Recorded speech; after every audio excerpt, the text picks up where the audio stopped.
Welcome back to Ask Allison. Here's today's question. Right now, I work very part-time, 5 to 8 clients per week with a group practice, all telehealth currently. I'd like to transition over to my own solo telehealth practice. My question is, should I wait to start my own practice until I'm ready to be full-time? I want to continue to work part-time since I have 3 small children and only see 5 to 8 clients per week. I'm worried that once I start my own business, I will feel pressure to take every client who calls within my niche so I can build credibility and a good reputation, and then I would end up seeing more than 10 clients a week. Any advice would be so much appreciated. Thank you so much. So first, I'd like to thank Therapy Notes for sponsoring Ask Allison. They are the #1 rated electronic health record system available today. With live telephone support 7 days a week, it's clear why Therapy Notes is rated 4.9 out of 5 stars on Trustpilot and has a 5-star rating on Google. Therapy Notes makes billing, scheduling, note-taking, and telehealth incredibly easy, and they even have e-prescribe for you prescribers out there.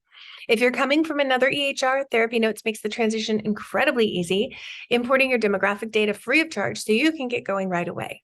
Find out what more than 100,000 mental health professionals already know. Use promo code ABUNDANT at therapynotes.com for 2 free months. All right. Back to the question of whether you should wait to start your practice until you're ready for part or for full time. In my opinion, don't wait. It usually takes us more time to build than we expect.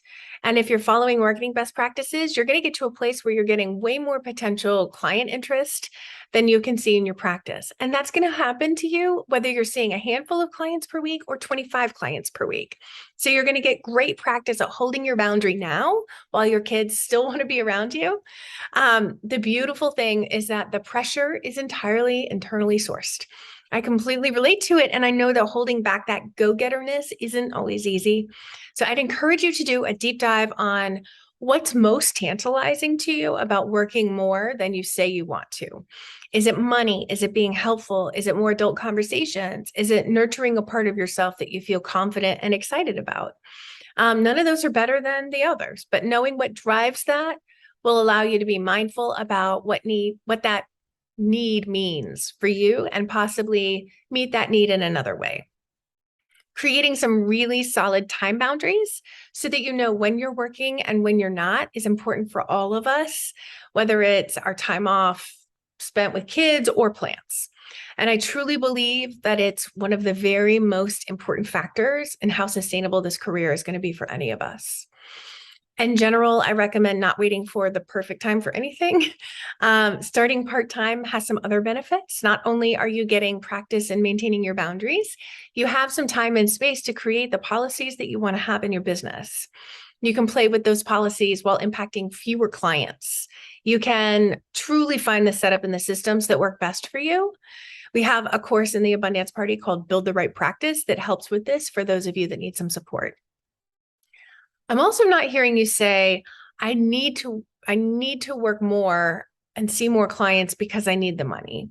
So part-time also feels lower stakes than full-time financially. There's less pressure because you're not in dire straits financially.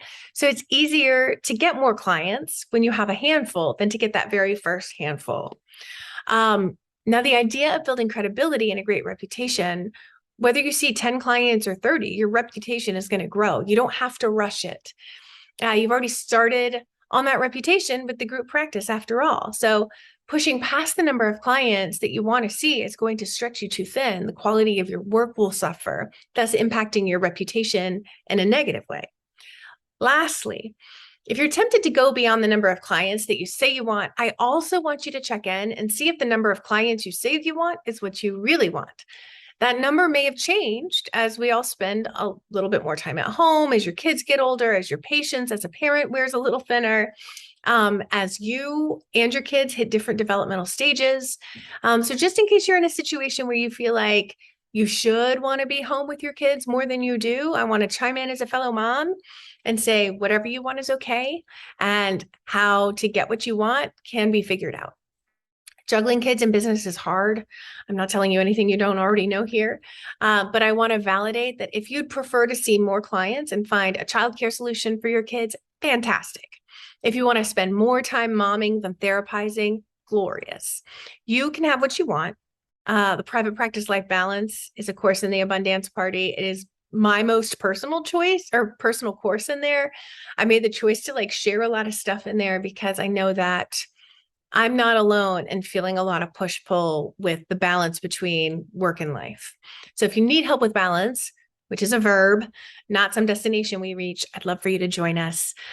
We have a free worksheet for those of you who need some help clarifying what you really want. It's like a little piece of the Build the Right practice course. Once you know what you want, it gets easier from there. So if you're ready for great boundaries and whatever growth you want, you should join us in the Abundance Party. I'll link to it for ease. And you can get 40% off your first month if you use promo code WINTER. And I hope and trust that you find that balance for yourself as soon as possible. Because I know hanging out in the non-balanced space or the I don't know what the right choice is space is really not comfortable. All right, y'all. As we enter into a new year, I am still here with Ask Allison's. Feel free to hit the link in my Instagram bio. There's a form you can fill out to submit a question. And I hope you all have a glorious end of the year. Take care.